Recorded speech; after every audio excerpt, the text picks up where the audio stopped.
আসসালামু আলাইকুম। কৃষি বাংলা চ্যানেলে আপনাদের সবাইকে স্বাগতম।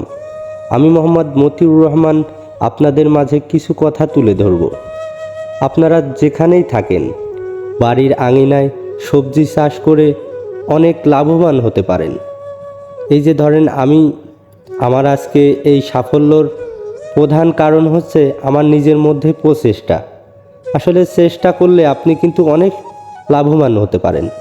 এই যে দেখেন অনেক সুন্দর, এটা কিন্তু আপনারা গ্রাম্য ভাষায় ব্যাঙের ছাতাও বলে থাকেন, কিন্তু আসলে এগুলো কিন্তু ব্যাঙের ছাতা না, এটা মানসম্মত পুষ্টিকর মাশরুম।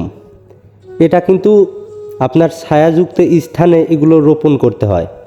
আর আমার রোপণ করার পদ্ধতিটা একটু ভিন্ন রকম।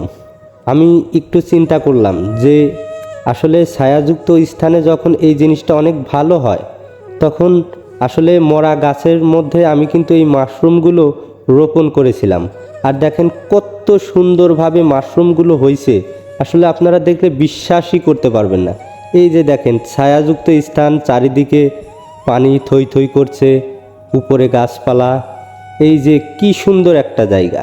আসলে এটাই হচ্ছে মাশরুম চাষের আদর্শ একটি জায়গা, আর এটাকেই আপনারা সিলেক্ট করতে পারেন।